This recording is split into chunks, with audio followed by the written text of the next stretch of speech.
کو ریڈنگ بھی کر دیتا ہوں. اور بقرہ سورہ بقرہ سے ہے، اور بقرہ کا معنی جو ہے وہ گائے کے معنوں میں آتا ہے. یہ حافظ صاحب کو پتہ چل گیا ہوگا کہ یہ بقرہ جو ہے وہ کون سے والا ہے، کاف نقطوں والا. ٹھیک ہے، سورہ بقرہ. تو بیٹا جی سب سے پہلی چیز تو یہ ہے کہ آج کا جو عنوان ہے وہ ہے عیدین، اور متبادل عنوانات کے تحت بھی جو ہے یہ آپ سے جو ہے پوچھا جا سکتا ہے. تو اس حوالے سے جو ہے وہ اگر آپ غور کریں تو یہ نیچے جو ہے کچھ عنوانات جو ہے وہ لکھے گئے ہیں کہ اسلامی تہوار اگر آپ سے پوچھا جاتا ہے تو آپ نے یہی مضمون لکھنا ہے. اسلامی تقریبات اگر پوچھا جاتا ہے تو آپ یہی مضمون لکھیں گے. اور مسلمانوں کے تہوار، تو اب یہ ایک وسیع مضمون جو ہے وہ بن جاتا ہے کہ جس کے اندر جو ہے وہ آپ ایزیلی اس کے مواد کو جو ہے وسیع پیمانے پہ آپ لکھ سکتے ہیں. اچھا جی، اسی طرح اگر آؤٹ لائن کی بات کریں ہم خاکہ، تو یہ جناب نیچے آؤٹ لائن بھی ہے. تو آپ نے کیا کرنا ہے کہ اس کی جگہ ایک پورا ایک صفحہ نہیں بھرنا. آؤٹ لائن جو ہے خاکہ جو ہے وہ صرف اسی طرح پوائنٹس میں 3 کالم کے اندر جو ہے وہ آپ نے لکھ دینا ہے. اس کا مقصد یہ ہوتا ہے، پہلی بیٹا بات ذہن میں بٹھا لیجئے گا، مضمون کے اندر جو ہے وہ ہیڈنگز نہیں بنتی. ٹھیک ہے، مضمون میں کبھی بھی ہیڈنگز کے ساتھ نہیں لکھا جاتا. تاہم اگر سٹارٹ میں شروع میں اگر آپ آؤٹ لائن یعنی کہ خاکہ آپ بنا لیتے ہیں تو اس کا فائدہ یہ ہوتا ہے کہ آپ کو یاد رہتا ہے کہ آپ نے اس عنوان کے تحت کیا کیا باتیں جو ہے وہ لکھنی ہیں. اور سب سے پہلے مضمون کے 3 حصے ہوتے ہیں، جس میں سب سے پہلے تمہید باندھی جاتی ہے، اور اس کے بعد جو ہے وہ نفس مضمون بیان کیا جاتا ہے، اور آخر میں اختتامیہ ہوتا ہے، کنکلیوڈ کیا جاتا ہے. اور انہی 3 چیزوں کے جو ہے بیٹا آپ کو نمبر ملتے ہیں. 2 نمبر جو ہے وہ بالکل آغاز کے ہوتے ہیں، 2 نمبر بالکل آخر کے ہوتے ہیں، اور بقایا 6 نمبر جو ہیں وہ نفس مضمون کے ہوتے ہیں. اب آپ سوچ رہے ہوں گے کہ سر یہ کل 15 نمبر کا ہے تو آپ نے تو 10 بتائے ہیں. تو جو 5 نمبر ہوتے ہیں وہ ایگزامینر جو ہے اس کے ہاتھ میں ہے. اب وہ کیا چیزیں دیکھتا ہے؟ وہ آپ کی ہینڈ رائٹنگ دیکھتا ہے، آپ کے مواد کو دیکھتا ہے. آپ کا مواد جتنا اچھا ہوگا وہ اسی انداز میں اتنے ہی انداز میں جو ہے وہ آپ کو وہ جو 5 نمبر ہے ان میں سے بھی جو ہے وہ نمبر دے دے گا. تو یہ جناب ایک طرح سے آپ کے لیے انفارمیشن تھی کہ آپ نے کیسے جو ہے وہ مضمون کو دیکھنا. اب ہم باقاعدہ طور پر آج کا عنوان بھی یہی ہے اور اسی پہ ہم بات کریں گے. آج عید، کل عید، صبح عید، ہر شام عید، خدا کرے تمہارے لیے ہر لمحے کا نام ہو عید. تہوار انسان کی سماجی زندگی میں بڑی اہمیت رکھتے ہیں. کوئی بھی معاشرہ خواہ قدیم ہو یا جدید، مہذب ہو یا غیر مہذب، خوشحال ہو یا مفلوق الحال، آزاد ہو یا غلام، ایسا نہیں جو اپنے مخصوص تہوار نہ رکھتا ہو، کیونکہ تہوار حقیقت میں کسی معاشرت کی جان ہوتے ہیں. لوگوں کا ایک جگہ جمع ہونا، مشترک جذبات کا مظاہرہ کرنا، مل کر خوشیاں منانا، ایک ہی طرح کی رسمیں ادا کرنا، یہ سب باتیں ایسی ہی ہیں کہ جو انسانوں کو آپس میں جوڑ کر ان میں اجتماعی روح پیدا کرتی ہیں. اور یہ اجتماعی روح تہواروں کے بار بار آنے سے تازہ ہوتی رہتی ہے. اس لحاظ سے تہوار منانا انسان کی فطری خواہش بھی ہے اور اس کی معاشرتی ضرورت بھی. اسلام چونکہ دین فطرت ہے اور اس لیے اس نے تہوار منانے کی انسانی خواہش پر قدغن نہیں لگائی، یعنی کہ پابندی نہیں لگائی. اب آپ دیکھ رہے ہیں کہ ایک نیا پیراگراف جو ہے وہ میں نے بنایا یہاں پر، اور اس کو حاشیے کے ساتھ جو ہے ایک لفظ کی جگہ چھوڑنی ہے. آپ نے اس چیز کا خاص خیال رکھنا ہے کہ جب آپ حاشیہ جو ہے وہ کھینچ چکے ہوتے ہیں اور دونوں اطراف میں اگر آپ کر لیں تو زیادہ بہتر. اور یہ جو آپ دیکھ رہے ہیں درمیان میں جو شعر آ رہا ہے یہ آپ نے مارکر سے جو ہے وہ لکھنا ہے، خوش خط لکھنا ہے، ٹھیک ہے، اس انداز میں. تو اسی طرح جو ہے اس سے پہلے یہ ایک علامت لگی ہوئی ہے ضرور ہے، ٹھیک ہے. تو اسلام جو ہے وہ انسانی خواہش پر پابندی نہیں لگاتا، مگر اس کے ساتھ ہی اسلام چونکہ توحید کا علمبردار ہے اور عالمگیر اصلاحی تحریک ہونے کے حوالے سے اس کا ایک اپنا مزاج ہے، اس لیے اس کے نام لیواؤں کے اندر ایسے تہوار نہیں پا سکتے، راہ نہیں پا سکتے کہ جو اس کے مزاج اور مقصد سے ہم آہنگ نہ ہوں۔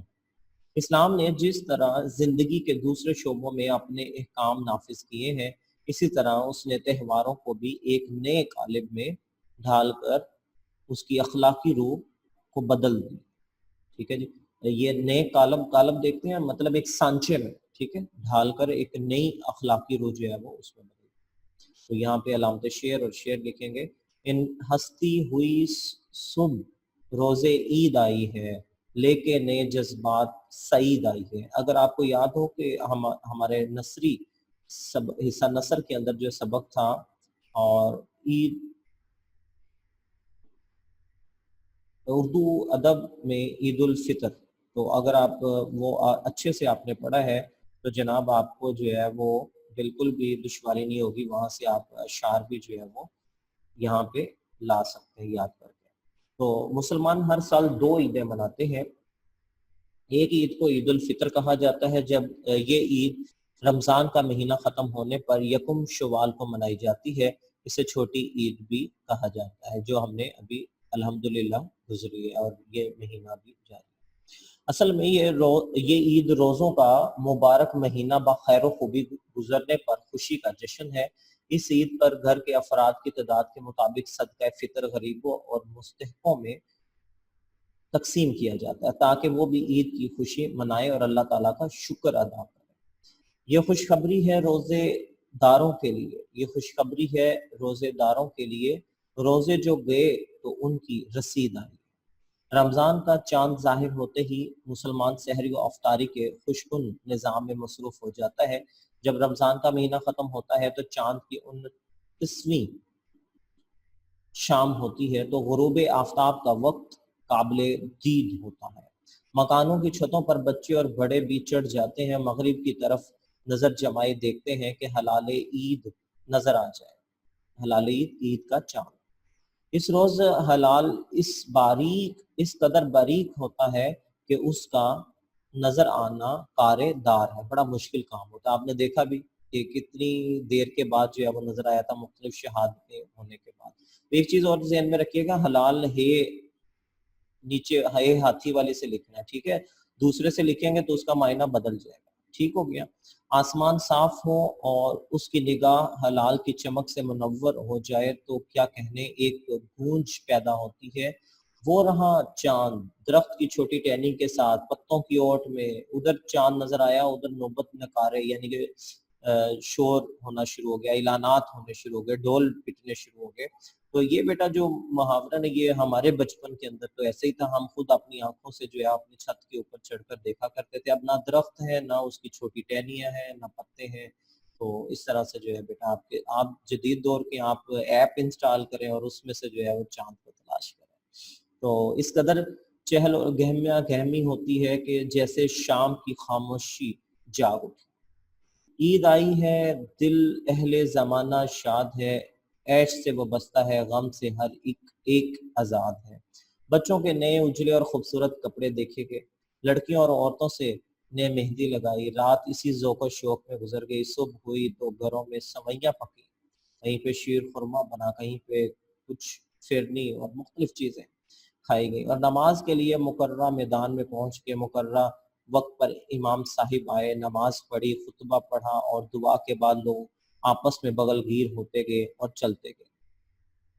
بچوں کے کھیلنے کی چیزیں یعنی غبارے وغیرہ خریدے، گھر پہنچے اور عزیزوں سے ملنے ملانے کا سلسلہ شروع ہوا۔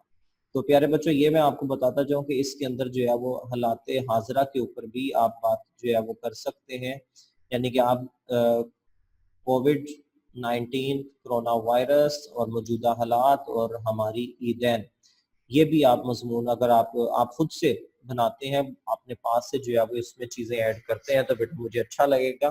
یہ مضمون میں کبھی بھی نہیں آپ کو یہ ریکمینڈ کرتا کہ حرف آخر ہے، آپ اس میں اپنے پاس سے جو ہے وہ لکھیں، مجھے زیادہ خوشی ہوگی۔ آپ اس کو جتنا زیادہ بڑھا سکتے ہیں بڑھائیے گا، ٹھیک ہے۔ تو دوسری عید کو عید قربان کہتے ہیں، اسے قرآنی اصطلاح میں عید الاضحیٰ، یہ املاء درست دیکھ لیں جی، یوں لکھا جاتا ہے، یا عید البقرہ بھی کہا جاتا ہے۔ بقرہ عید یہ والا بکرا ہوتا ہے، وہ بکرا کاف والا نہیں ہوتا جسے بکرا کہتے ہیں اردو میں، وہ والا نہیں ہے، یہ لکھا جاتا ہے، ٹھیک ہے۔ تو اضحیٰ یا اضحیٰ کا وقت چاشت کو کہتے ہیں جب سورج جو ہے طلوع ہو جاتا ہے، چونکہ یہ عید کی نماز جو ہے چاشت کے وقت پڑھی جاتی ہے اور اس لیے اس کا نام عید الاضحیٰ ہے، ٹھیک ہے۔ حافظ صاحب آپ کو آنسر مل گیا ہوگا عید الاضحیٰ کیوں کہا جاتا ہے۔ تو بقرہ عربی زبان میں گائے کو کہتے ہیں۔ سورہ بقرہ بھی قرآن مجید کی سب سے بڑی سورت جو ہے وہ موجود ہے، چونکہ زمانہ جہالت میں لوگ گائے کی پوجا کرتے تھے اور اسے مقدس مانتے تھے، جیسے آج بھی ہندو لوگ گائے کے گیت گاتے نہیں تھکتے، گائے کی یعنی کہ وہ اسی لیے گاؤ ماتا وہ اسے کہتے ہیں، اور گائے کی جو ہے وہ قربانی نہیں ہونے دیتے۔ تو کہنے کا مطلب یہ ہے کہ اللہ تعالیٰ نے اس کی قربانی مختلف حلال جانور جو ہیں ان کی قربانی کا ہمیں جو ہے حکم دیا، اور یہ باور کرانا مقصود تھا کہ یہ دودھ دینے والے چوپائے جو ہیں یہ انسان اشرف المخلوقات ہے اور اس کے لیے نعمتیں اللہ تعالیٰ نے عطا کی ہیں اور ان کو مت پوجو۔ سورہ بقرہ بنی اسرائیل کے لیے جو ہے وہ، اور پھر جو ہے وہ اسی لیے یہ ساری جو ہے وہ باتیں بیان کی گئی، اور قربان کر دینا اپنی وہ چیزیں کہ جو آپ کو بہت عزیز تھیں۔ تو یہ اس بات کا جو ہے وہ ثبوت ہے کہ یہ گائے جو جانور جو ہے وہ عام ہے اور مفید ہے انسان کے لیے، لیکن عام جانوروں کی طرح۔ ہاں، تو یہ عید حضرت ابراہیم علیہ السلام کی قربانی کی یاد میں منائی جاتی ہے۔ حضرت ابراہیم علیہ السلام خدا کے پیارے نبی تھے۔ ایک رات خواب میں انہیں قربانی کا حکم ہوا، آپ نے صبح اٹھ کر 100 اونٹ قربان کر دیے۔